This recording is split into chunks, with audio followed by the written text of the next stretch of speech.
Greetings and welcome to the Pampering Myself podcast, an advocacy for self-care. We'll laugh, we'll cry, and most importantly, we'll learn that you can't pour from an empty cup. You'll hear stories, interviews, and conversations which will empower you in living your best life. Hello, fellow podcasters, and welcome to another episode of Yes, for Pampering Myself. Today, I'm excited because I have a panel here of family members, and we have decided to talk about the Black Lives Matter movement. But first, I'd like to introduce to you my great nephew, who is going to tell us about Black Lives Matter, their purpose, the mission, and give us some insight on it before we discuss anything further. Tyree Petty Williams is a law school student, and he is also a candidate for the 2021 graduate class. We're really proud of Tyree because he has so many accomplishments, and I just want to single out a couple of those. He was part of the Young Educators Alliance in Detroit, Michigan, and he taught environmental justice issues to youth and adults. He's also the U of Chicago Black Law School. And Tyree, what is actually BLSA? BLSA is the Black Law Students Association. I don't know why I couldn't figure that one out. Keys to Success from 2019 to 2020. And he developed and fundraised and organized all the logistics of the SA Scholarship. And he was the founder of that organization. Can you briefly tell us something about that organization that you founded?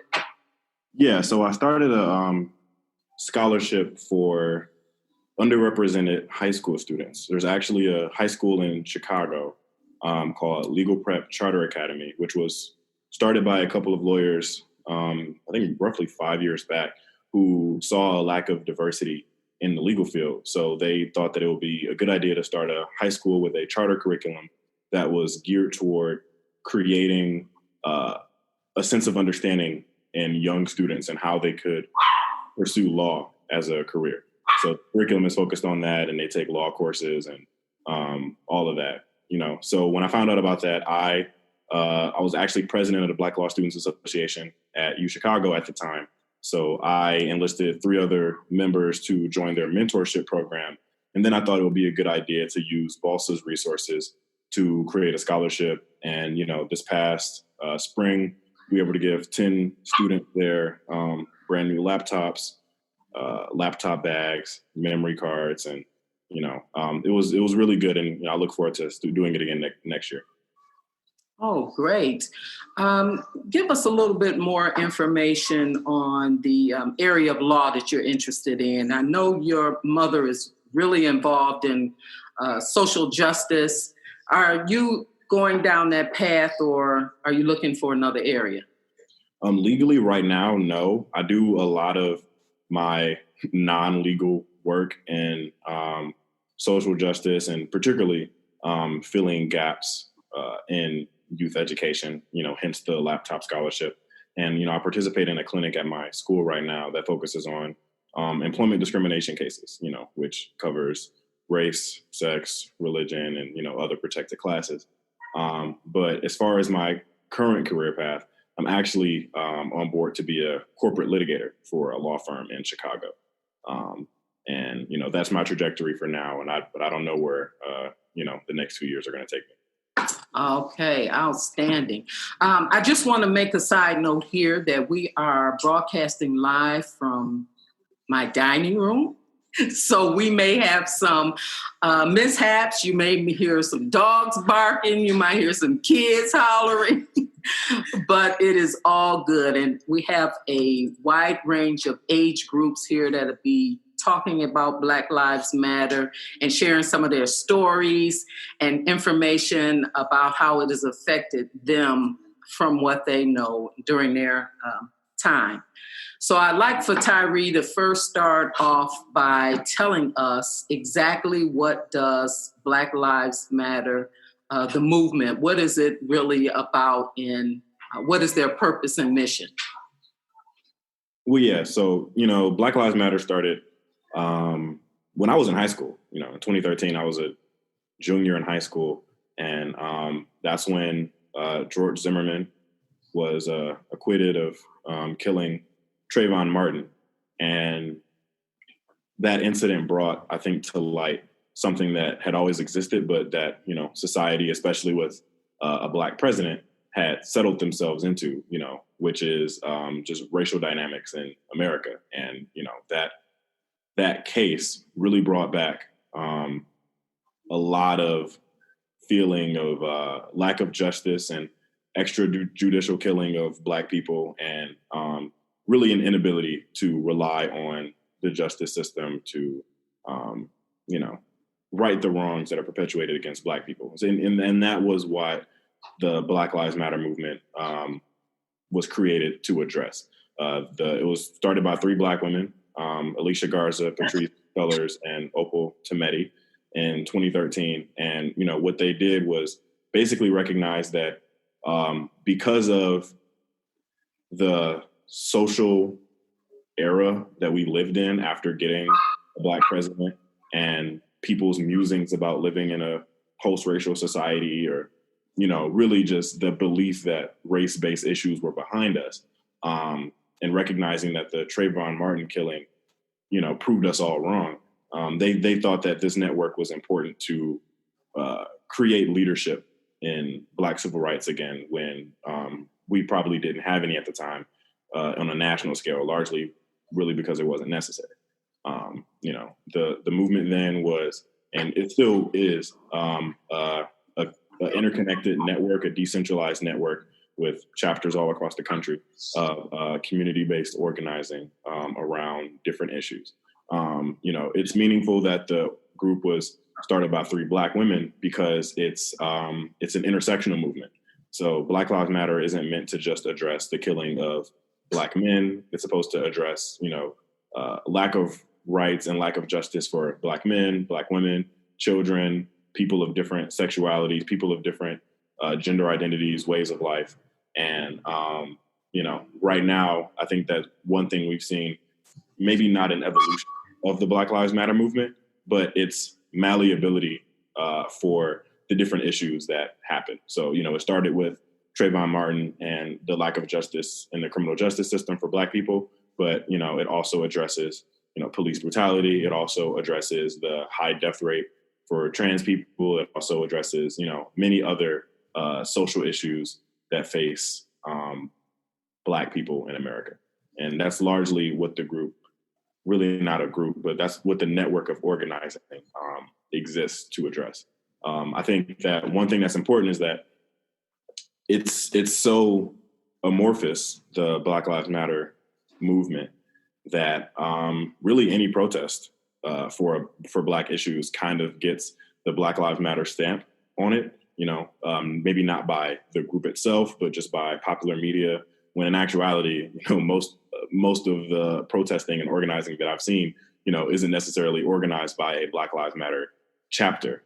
But I think that highlights the broad, ubiquitous nature of the movement, and that it's not about, being a member or about being a part of it, but it's about everyone working towards this same goal, which is just equity for all Black people in America. So the statement itself, Black Lives Matter, I know a lot of people have a problem with that, saying all lives matter. Mm-hmm. What is your understanding of those words, Black Lives Matter? So, I have a hard time with all lives matter, only because it seems it's reactive, right? All lives matter wasn't a statement that, came up to assert a lack of equity amongst different social locations and social groups in America. It was purely a response to the Black Lives Matter movement. Black Lives Matter to me, and I think just most broadly, is an assertion that, we have a particular demographic of people who aren't able to exercise their rights or to rely on police the way that they're supposed to be relied on, or access education or access health or, open carry guns or, any of the other issues or inequities that Black people face, you know, I think the Black Lives Matter movement exists to highlight that. You know, the statement itself is almost like saying Black Lives Matter also, you know, they matter as well. You know, and all lives matter in that capacity. It isn't as much of, it's not an assertion, you know, that different social groups, particularly white Americans, are facing a lack of rights. It's almost like a rebuke of the Black Lives Matter movement, or at least an expression of someone's unwillingness to understand what Black Lives Matter is actually trying to communicate. And so, you know, in that respect, they're on different planes as far as what they communicate. But, you know, I think largely as far as the discourse goes, you know, the All Lives Matter I don't think it takes away from what, you know, these three women started and where we are right now. Oh, great. Thank you for that understanding. I want to open it up to some of the others here at the table. If they want to share a story or a situation which may have occurred in their lives where Black lives mattered or didn't matter. And I think we all have some experiences of injustice that over time. So do you think, and this is open to any one of you, do you think that over the past years, from the time that you may have started school or got your first job to now, that things have changed? Oh, yes and no, I would say. Could you state your name, please? My name is Alicia Jones. Okay, Alicia Jones. I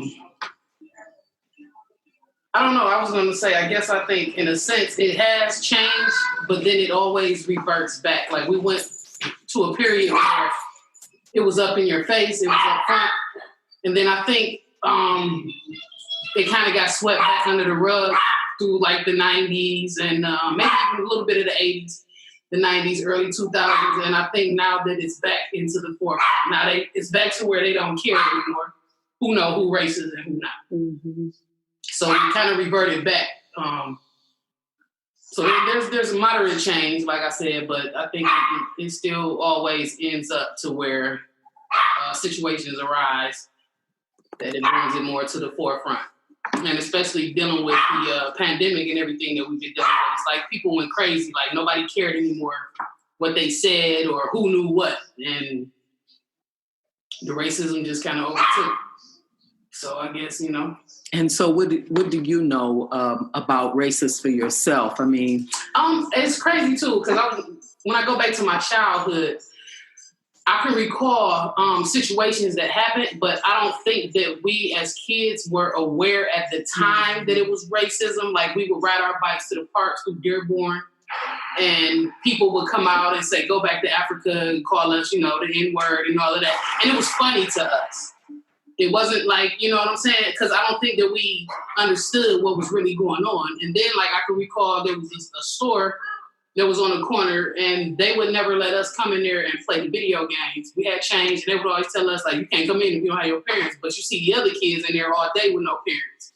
So it was just us. They was specifically targeting the Black kids. But once again, we didn't really, it wasn't until I was grown that I realized, like, wow, that was racist. And it was right in my face, but I had no knowledge of really what it was. And that's right, because when you were growing up, we didn't teach you racism. Right, I wasn't raised that way. And I was raised the same way to not know it. So I'm not sure if that was a good thing or a bad thing. The jury's still out on that, because I think maybe kids probably should know. So I'm going to direct that question to Dawn. Dawn is of a biracial marriage. What have you faced, and have you had that conversation with your kids? Because you have young kids. Yeah.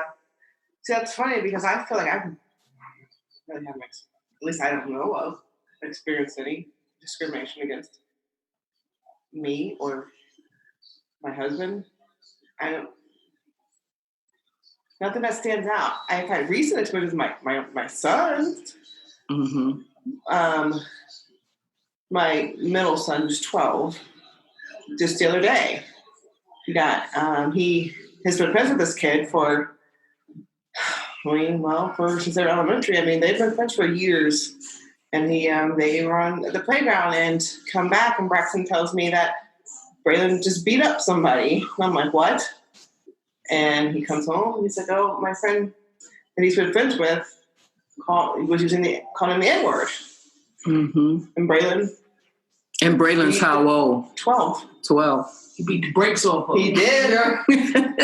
But you know, that's the point I think Alicia made, because you said you didn't experience it as a couple, because that might have been the time period where it wasn't really talked about. But now I think it's now because of all that's what's going on now. It's been right.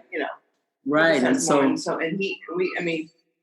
Braylon knows all about it. He talks about it all the time. He talks about when he was the one who first told me about George Floyd.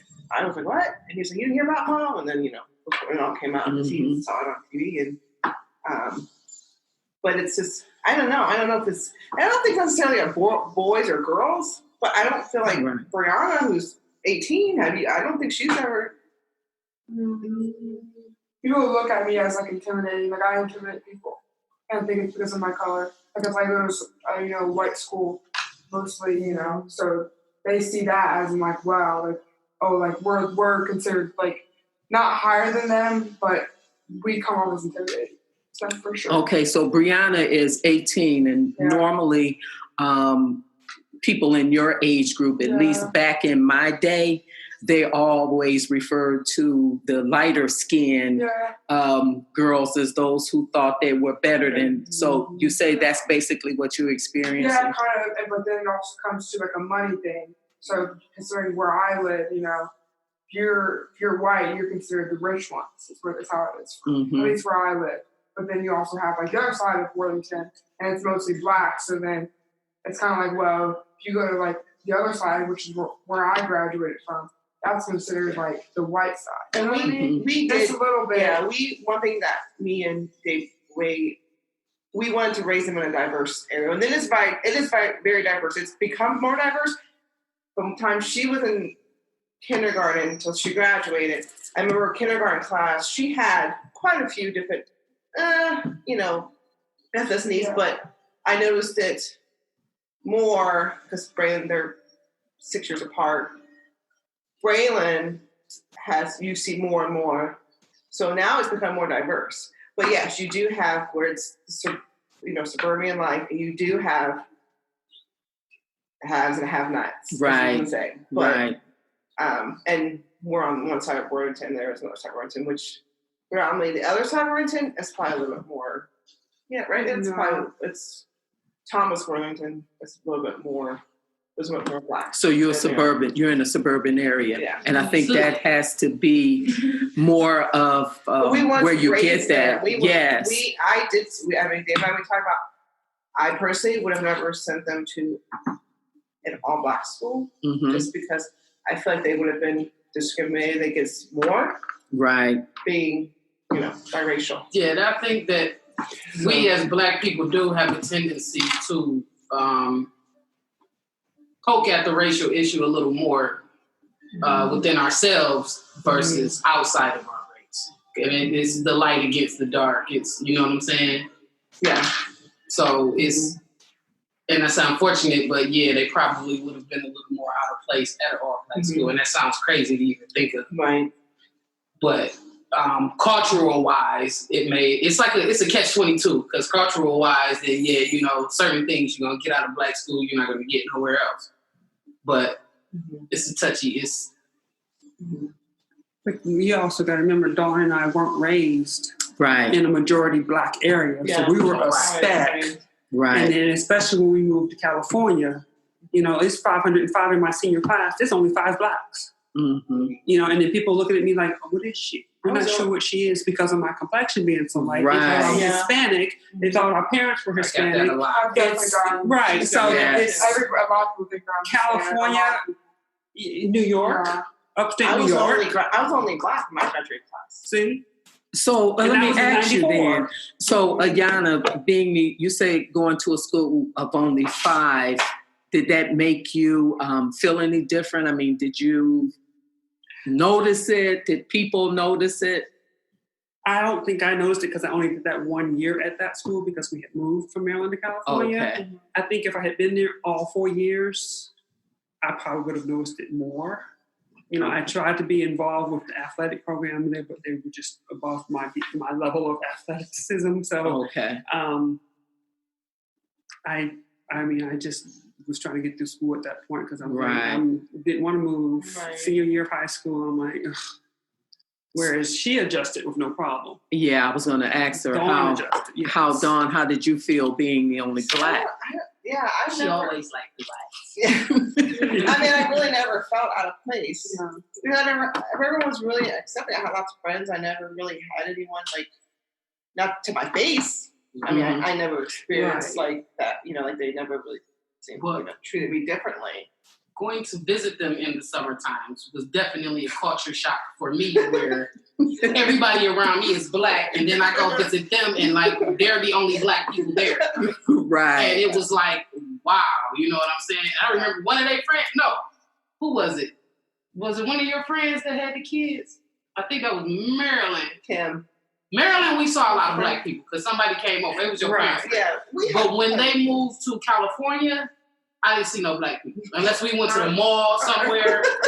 But in the general area, I didn't see no black people. And then in New York, there may maybe one or two, but you didn't see, you know what I'm saying? You didn't see no black. So for me, it was kind of a culture shock. And I couldn't understand, like, and, you know, they was, like, you stay in the hood, you know what I'm saying? Like, because I come from where it's all black people. Right. So it was definitely awkward. So I could imagine being uprooted and having to go to a school like that where you're the only one. I think that would drive me crazy. I want to ask Tyree. I was going to say, if I can add something to this. Go ahead, Tyree. Yeah, I think this conversation highlights something pretty important. In Beverly Tatum's book, she does race psychology and adolescence, and she's a former, I think, president of Spelman College. In her book, Why Are All the Black Kids Sitting Together in the Cafeteria? She talks about how white parents and white people generally don't raise their children in the vernacular of race. And in actuality, a lot of white people, even as adults, say that they don't think of themselves as a race. A lot of times they think of themselves in a normative capacity, and other people have races. You know, in that respect, you know, going to a white school, a lot of times you're not going to have those conversations about, you know, racial differences, even if, you know, when things go bad, you know, maybe you learn. And I think that's where the surprise comes in. A lot of times people learn that this white person that they knew or their friend was racist, and they were shocked because, you know, we'd never talked about those issues before. I think conversely, one thing that Beverly Tatum talks about is that black kids are often raised in the vernacular of race, you know, often. And then, you know, in high schools, you hear them having these conversations a lot. You know, and I think that one thing that I think Dawn brought up was that the different experiences that, you know, kids would have in particularly a biracial kid would have in a white school versus a black school. I don't think that the issue would be that the biracial kid would get discriminated against. I think that what's pressing is that the biracial kid would, I think, be forced to address their racial identity even when they didn't want to. Because black kids have to address their racial identity pretty much all the time.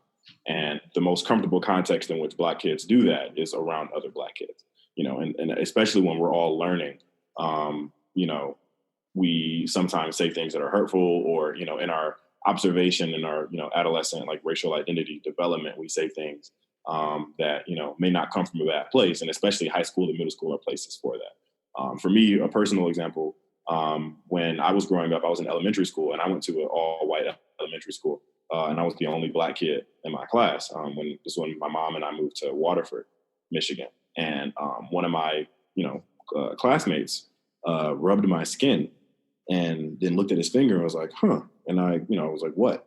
He said that I thought that you were brown because you were dirty. You know, he didn't understand why my skin was brown. And for a long time, you know, I was like really, really, really offended by that. You know, like, even as a kid, like, as I came into my understanding, I would look back on that moment. I was, you know, I think that's my earliest memory of a racial encounter with a kid. But as I've been doing some reading, and actually Beverly Tatum addresses this actual thing specifically because white kids tend to do this often, is try to understand why people look different the same way that kids try to understand everything else in the world. They try to understand people's different color differences. And, one thing that often comes across is, they think that maybe someone of browner skin has, dirt on their skin. Maybe that's it. It wasn't malicious. It was just a curious way to approach, racial differences in the world for a young child. And I think in white schools, when everyone is of the same complexion, that's not one of the ways in which kids are going to, really come across those questions as often. And, for a biracial kid, really, you're right, they might be less likely to encounter those conversations. But, I don't know if having those talks early is a bad thing. I went to white elementary school, but I went to all black middle school, all black high school. I went to HBCU, and then I'm now going to a predominantly white law school. I'm one of 36 black students out of 600 law students. So I think that I've seen the differences in which, the different contexts in which I get my education. And one thing that I've noticed is that at my black educational institutions, race is always the conversation, even if it's not directly, it just comes up. We just talk about it. We talk about it for a second. We talk about another thing. We talk about sports. We talk about race, and that's just life. That's how, and at my PWI, whenever we do have conversations about race, it's because something racist happened. It's not. Well, I want to ask you about the situation I know at the law school. I think that was in your first year. Yes.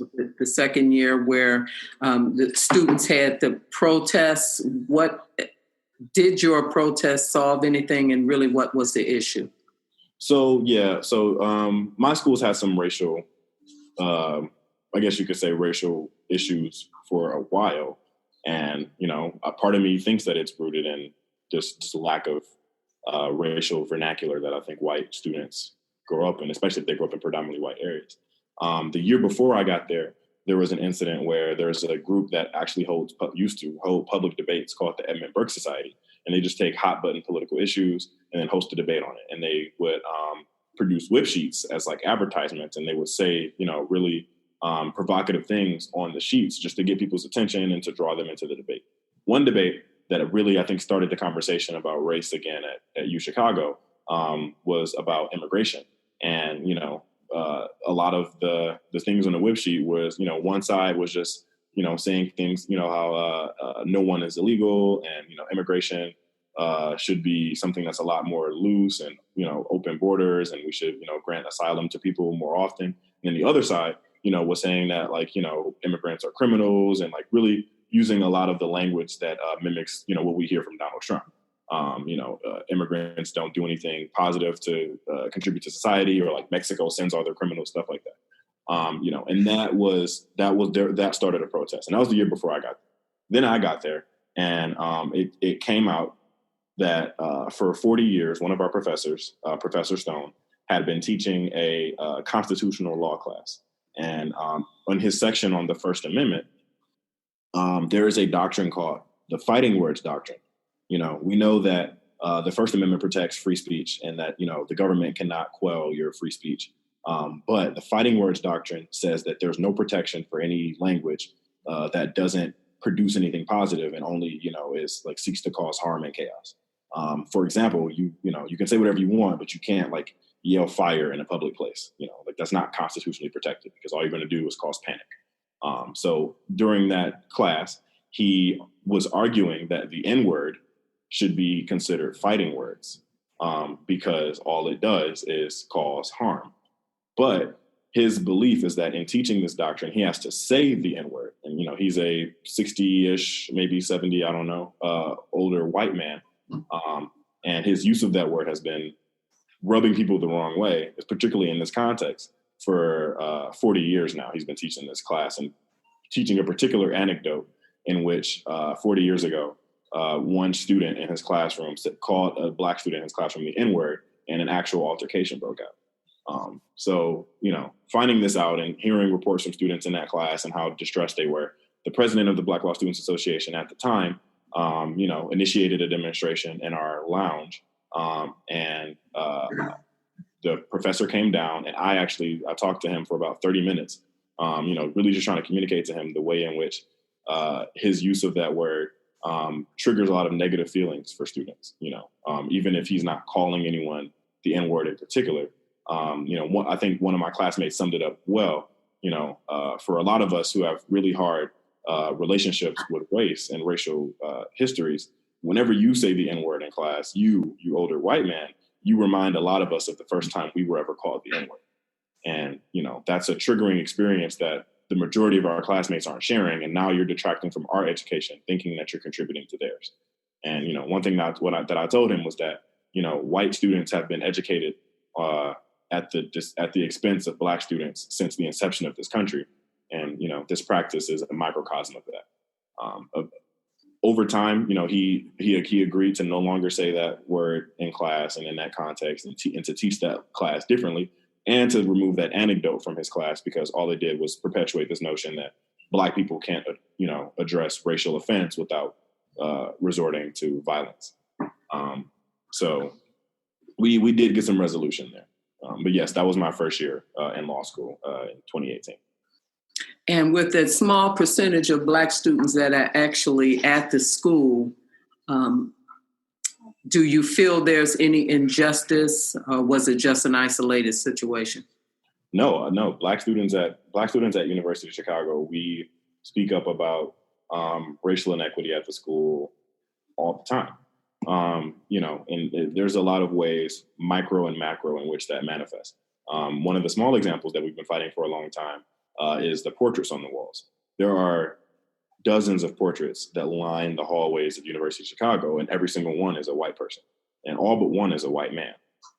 And one thing that we notice is, like, if there are esteemed Black graduates and Black professors that have been at this school, why are none of them displayed on the wall? Why are there not more women on the walls?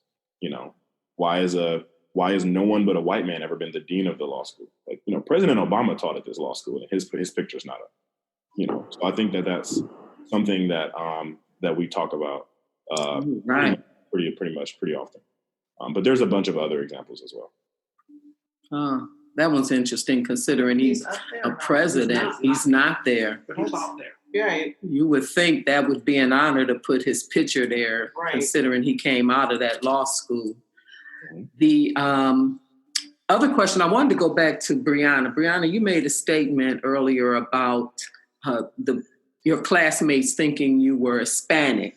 Mm-hmm. They were accepting of you knowing that you were Hispanic versus biracial with mixed Black and white. It's more like I've gotten questioned, like, are you Hispanic kind of thing.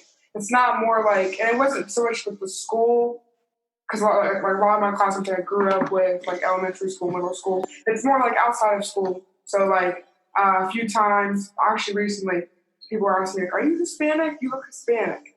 And it's not so much the change on how they treat me, it's more like just wondering. Just knowing. Yeah, just kind of wanting to know. You look more Hawaiian to me. Yeah, I've also got Hawaiian too. Island. Yeah. Yeah, because I know Alicia used to get that. As a kid growing up, and it's crazy because everybody would, and that's another stigmatism that we have against our race. The lighter you are, or the grade of your hair, they automatically assume like it was always. What do you mix with? What do you mix with? And I used to always say Black, and they'd be like, no, what do you mix with? Yeah. And it's like, why? Because I got good hair, or you know what I'm saying? Yeah. Because I'm yellow. Like, how am I? I get that question still. But your hair's Black. Ironically, I got Mexican the most. I've gotten Japanese. I've gotten Hawaiian. But I got Mexican the most. And the irony of that situation is, I always would tell people I'm not Mexican. There's no Mexicans in my family. Yeah. Like, I'm not for 25 years. And then I find out 25 years later that, yes, I am a Mexican. Because it's and it's closer down my bloodline than I thought. Your great-grandfather. Really? Yes. Mm-hmm. So for my entire life, I was lying, and I didn't know. A family member did a book, and come to find out, yes. And like I said, it's right there. It ain't 10 generations off. It's right there. So I think in some of us, it tend to come out a little bit more in our features. But the whole concept of that, though, what I understand was it's always like they go by the color of your skin. And then that's when that came when everybody always say, oh, you think that you better than me because my hair is a certain way or because my skin is a certain color. And I used to be like, no, you think I'm better than you. I don't care. I wasn't raised to pay attention to that. I didn't go around telling little kids, you got nappy hair. Or, ooh, you black. You know what I'm saying? Like, I never understood that. So that created a division. Because, of course, you're not white enough for the white people, and then you're not black enough for the black people. Mm-hmm. So what a lot of people didn't understand, the same personal concepts or emotional hang-ups or that darker skinned kids had, light-skinned kids had it too, because we had nowhere to fit in. We was always constantly picked on because I thought I was better than you, and it had nothing to do with none of that. Interesting. Yeah. I heard something on the news today that may have. Let me ask this question first. Do you think this Black Life Movement has changed anything since, I would say, in the last 2 months, maybe? I think so. You think? Yeah. On my wait 1 second, Tyree. What on my generation, my kind of age, definitely, because my white best friends, my girlfriends, a lot of them are mostly white, and a lot of them see it now, and they're like they're with it. They think that it's this is a real thing. And it has created a lot of my generation. Her school in particular, Warrington, her school, I told you, has been they did a huge protest. A peaceful protest. Right outside. Very good. And Brianna just graduated from high school, so we're talking about the youngest one at the table. And so you're seeing change. I've definitely seen my best friend, she says all the time how it's it's a real thing. It's sad. Even awareness, right. I mean, for sure. I've participated in a peaceful protest out in Gwinnett County in Georgia. And you would think that it would be mostly blacks doing this. We had your whites, you had your Asians, and we had Hispanics all up there. Mm-hmm. So I'm like, wow.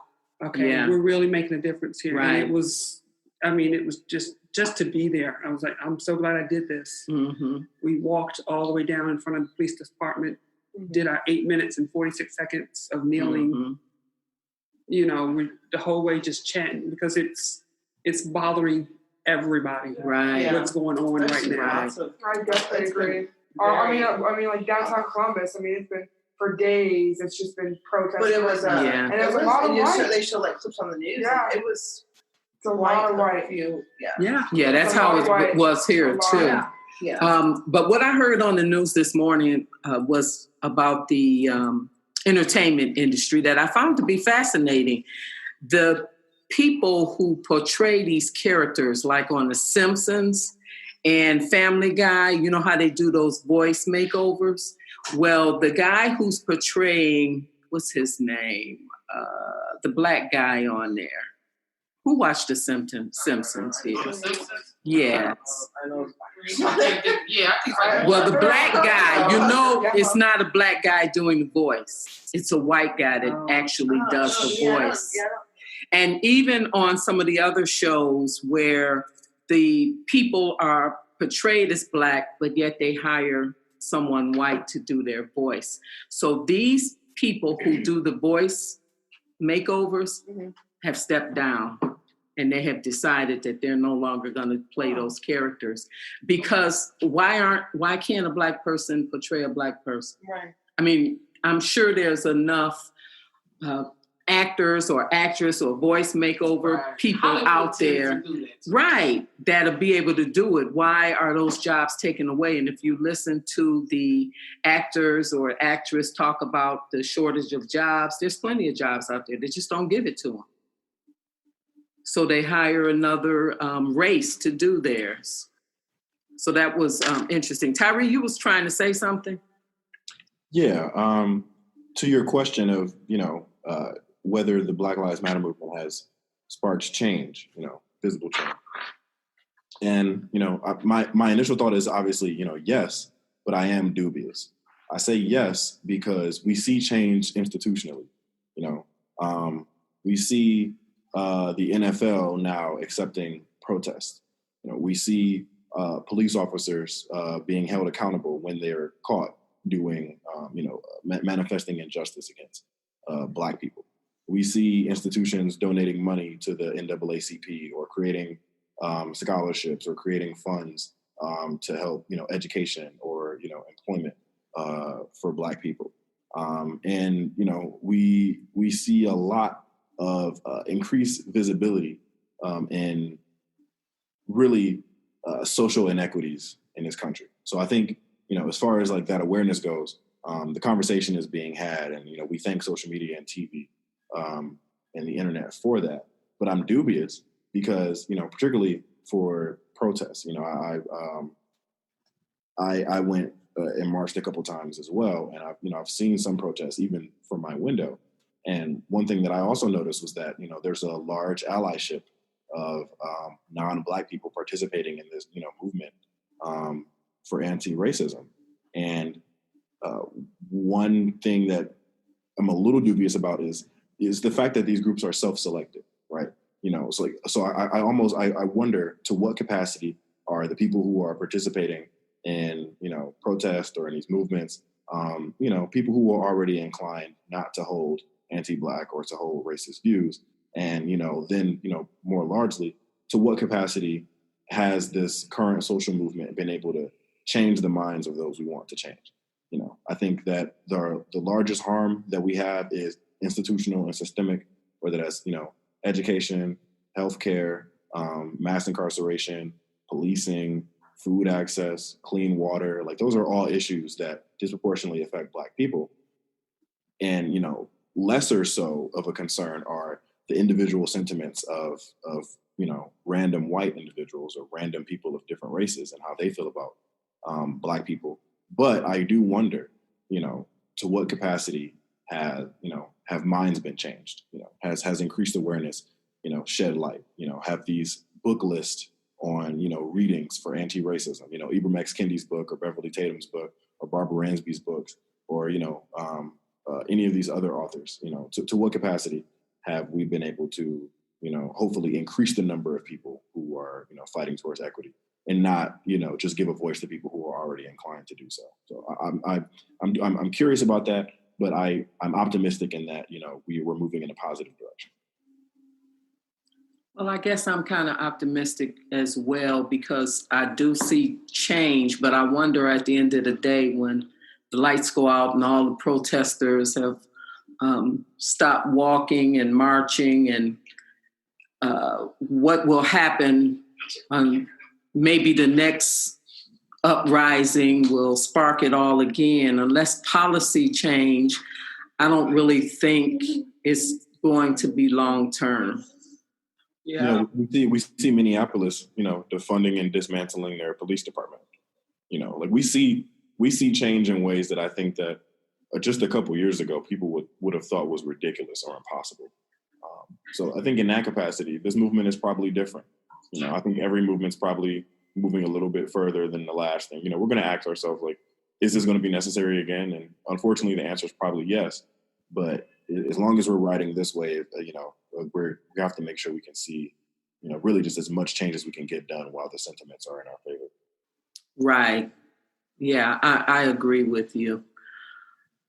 So when we talk about that from a corporate level with people who work in corporate America, jobs, will you think that it will change as far as not only women, but minorities in positions? I remember back in the day when I was first entering into the workforce, I was told that I didn't get a job or couldn't get a job because I lacked the education. Then when I got the education, I lacked the experience. Then when I got the experience, it was just always one excuse behind another. Now, of course, I'm not trying to go anywhere because I'm looking towards retirement. But for those who are coming into the Brianna's 18 years old looking into corporate America, what do you think or expect to see different for minorities or for even Blacks trying to climb the corporate ladder? What about yourself going into a law firm? I know you've already been accepted at a law firm. What is the makeup or the culture in that law firm? So that's a tough question, right? We see, I think that one thing that I struggle with, and I don't really know how to articulate this, but this is the best I have, is kind of like groupthink on diversity in these different industries. There's a very salient example in the legal hiring room, especially for, top institutions like mine. These top law firms are not very diverse, and their hiring structure is such that they hire, laterally lawyers from other law firms, but they also hire students, directly out of law school. And they do this process in two ways. There's the traditional way, which is on-campus interviews, where the law firm comes to the law school and, students sign up to do a brief 20-minute interview with a firm representative. And, maybe you get a call back, maybe you don't. And, that's a very intense time. But there's also the Leadership Conference on Legal Diversity, which was started a few years ago, which was meant to address the lack of law student hiring for students of color, at these law firms. And so what the partnering law firms, who partner in this LCLD program do is when they have their summer associate programs, if they have 20 or so students that they bring in for the summer, 2 of those spots are allocated, particularly for students brought in on the LCLD process. But what I've seen is that now a lot of law firms will, those 2 spots will be the diversity spots, and then everyone else will be white, So let me stop you right there. They've identified those as the diversity. They've intentionally identified those as the diversity spots. The spot was created for that purpose. It was the entire LCOD program was to motivate law firms to hire students in that capacity and create a program and have law firms join. But what law firms have done is, partnering with the program, they create a couple spots for the LCOD, but then through their normal hiring processes, they don't hire any other Black students. And, I think that highlights the fact that the problem remains, very salient, and that law firms pat themselves on the back for partnering with LCLD as if that's the diversity accomplishment, when, in actuality, we need the change in social sentiment to trickle down into a change in the makeup and the structure of the legal field in the first place, which is why the high school that I mentioned earlier exists.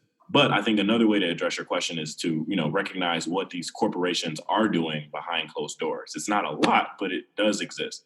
So, for example, these law firms, they have legal teams that all, represent, particular clients. Let's say you're on a legal team for State Farm or any other corporation. And one thing that I've noticed and one thing that I've heard about happening is that usually the in-house lawyers that partner with the law firms on these teams will say that they want their legal team from your firm to have a woman or a Black woman or a person of color. And they don't want to work with you, or they don't want to continue this project until there's diversity on this legal team.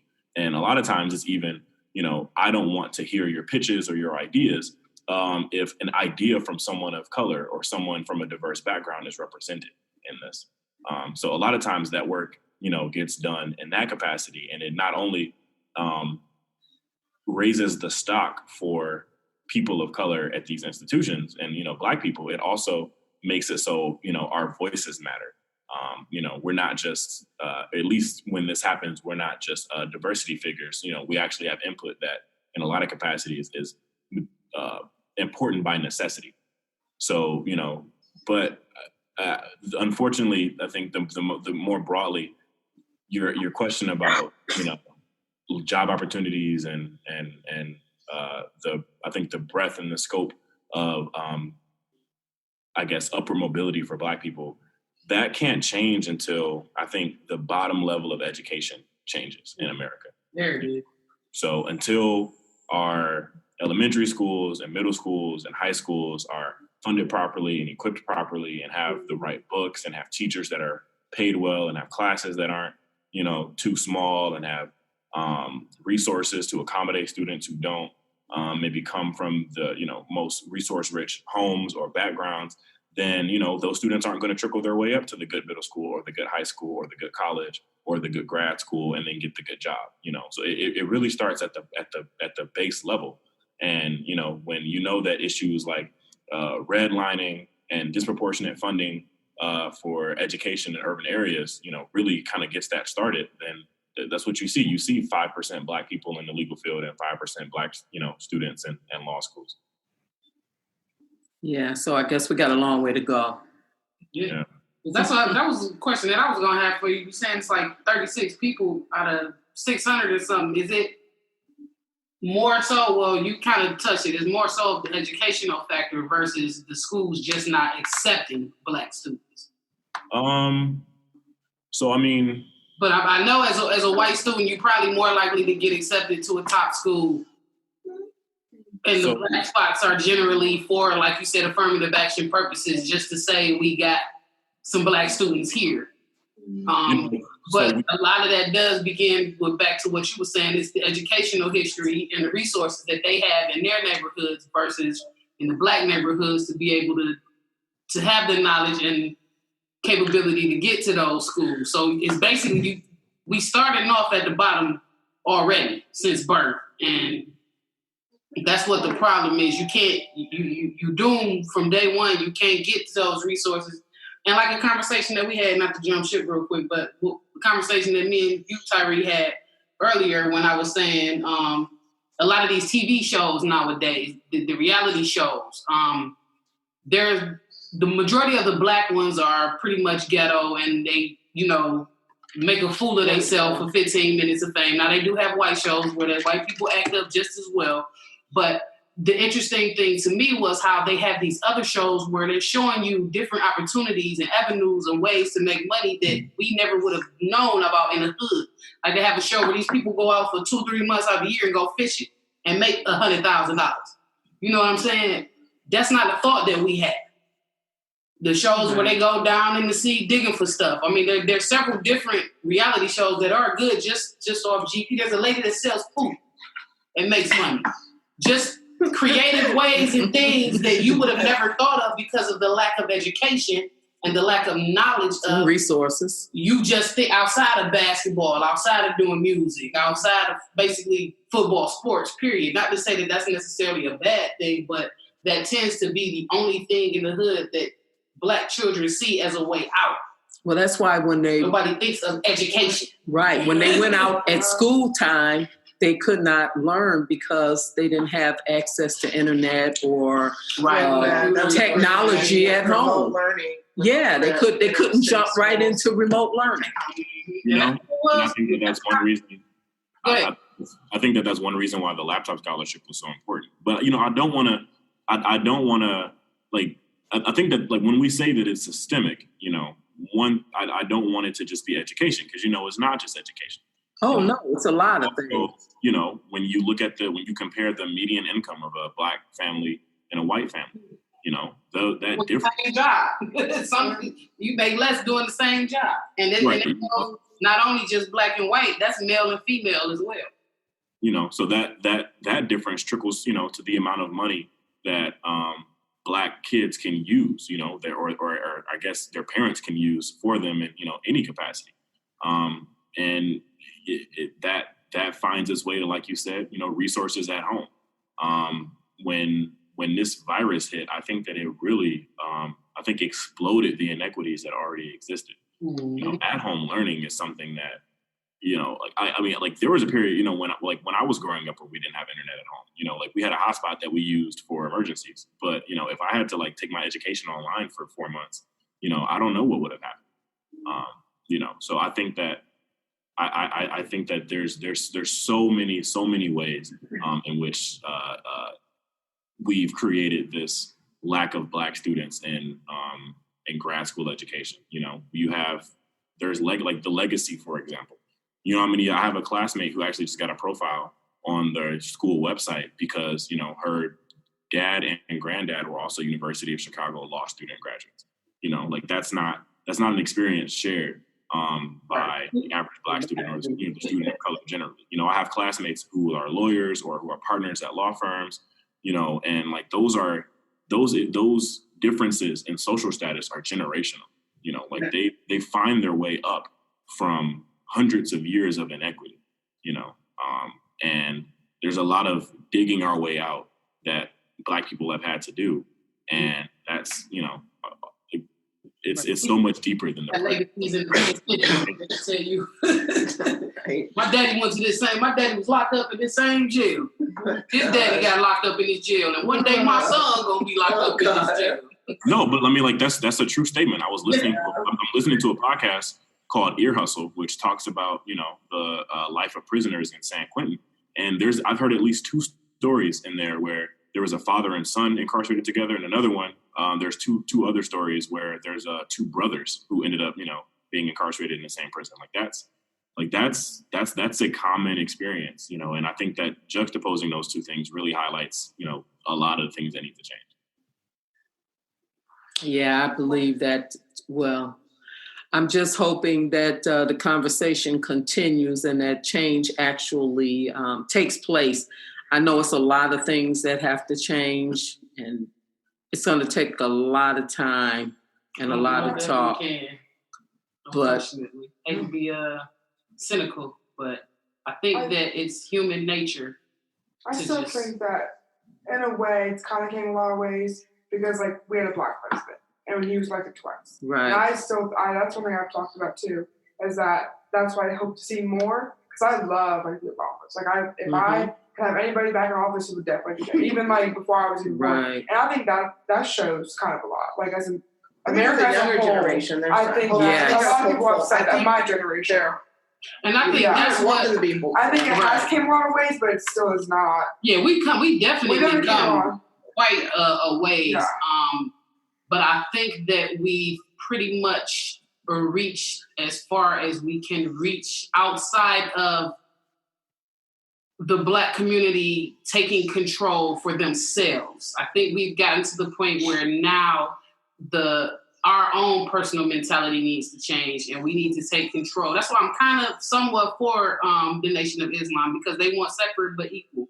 I don't necessarily think that we should separate permanently, but I think that we do need our own community. We need time to heal and to get ourselves together and build up our children and build up our generation and build up and let them know that there's goals that are obtainable. Now, you can't say we'd never have a Black president, like you said, because we had one now.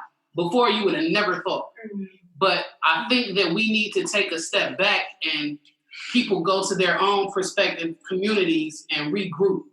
And then we can come and live together.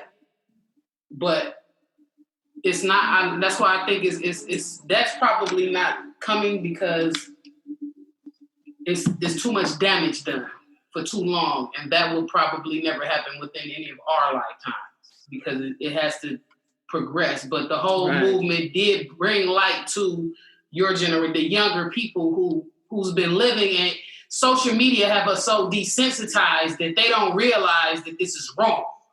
They didn't grow up where, the KKK was riding around and just lynching, hanging people and doing that. It's different now, where it's, the police brutality or just regular brutality out of fear. It's a little different, but social media has desensitized them to where it takes the protest, it takes for people to stand up like, hey, this ain't right. And then you can have that conversation with your children. And like she said, her white friends are starting to be like, hey, that younger generation is catching on. But they don't teach history like that in the school system. They don't learn about slavery like that. You just learn that, okay, Black people used to not be free. They don't go in depth with the magnitude of what this did to a whole world, to a nation, to a body of people, because it started there. You took their whole lives away from them, and then they couldn't learn nothing. So everything, we became Americanized. And not even necessarily Americanized. We got the white people religion. We got the white people food. We got their culture. We're like one of the only races who don't know nothing. You can only track your history back so far. Other people can go all the way back. Mm-hmm. But they took different groups even though Africa was a whole country, but you have different groups of different beliefs, different ideologies, everything was just stripped. So that's why I said we need to separate for a minute and do build up ourselves by ourselves and then enter back into society, into the world. I think that's how we can really get legitimate change. Well, I think we need to start wrapping this up now. So I want to find out if there's any last minute comments anybody want to make. Who need America? Tyree, I'm going to let you go first if you have any last comments, any suggestions for us, anything you want to say. Yeah, I think that this is an important conversation, and I think that we're all on different points in our consciousness and awareness journey. I think that for some people it starts with reading. Like I said, read "Why Are All the Black Kids Sitting Together in the Cafeteria" by Beverly Tatum. Or read "How to Be an Anti-Racist" by Ibram X. Kendi. Or read or watch 13th. The documentary on the 13th Amendment and mass incarceration. Or read The New Jim Crow. I think that those are ways to maybe start to understand the history telling and the present way in which Black people are trying to address the inequities in this country. If you're not into reading, maybe watch Black movies, Black TV. Maybe not reality TV that's particularly caricaturized and comedic, but media by Black artists. Listen to Black music. Really try. I think that one thing society needs to do is address the divide that we have, not the animosity-based divide between races, but the actual cultural divide in which different cultures in this country don't partake in the cultures of others. We don't do a lot of observing or appreciating or digging in. I think that creates misconception and it creates division. So one thing that I always tell people is just submerge yourself or partake in different aspects of Black culture and Black entertainment, Black media, Black literature, and I think that that's a great place to start. Okay, thank you. I'm gonna check out that first book about the why do all the Black kids sit at the table. I have a copy of it. I can bring it. I'll bring it to you. Oh, okay. You coming for the pork?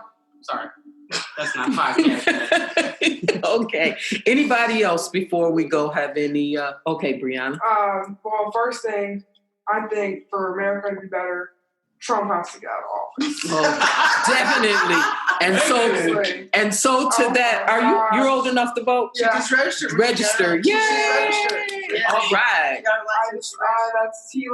I've seen so much, especially the George Floyd thing. I just can't even. Oh my God!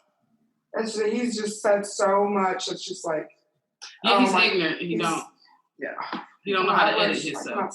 That's what we have to get people to believe, the importance of voting. Yes. That is so important because they go out of their way to distract you and not, because a lot of people like to think, oh, my vote don't count, but it does because they wouldn't fight that hard to distract you and keep you from going to the polls if your vote didn't count.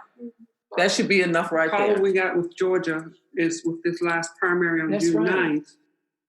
We showed up and stood in line for hours, but then they would set it up where the machines were breaking. Yeah, they find ways. Right. But polls opened at 7. I was in line at 6:20. They don't open the doors till 7:45 because supposedly the machines are broken. Several other polling places had to actually do paper ballots because they never got the machines up. So every time Georgia has an election, there's always something that causes a backup or right. And I'm like, really? Those that not for the agenda. Yeah, basically. Yeah, I say forget them. State like Georgia. Yeah, Confederate state, basically. Anything else, Dawn, Alicia? Would you like to make any final comments? I had something I wanted to say. Okay. Well, then at this point, then we will wrap this up. Tyree, I want to thank you for your contribution to this conversation and keeping us in the legal realm of everything. Pardon the pun. And of course, I'll have you back on and you can talk some more politics. Absolutely. Okay. All right. Take care. Take care.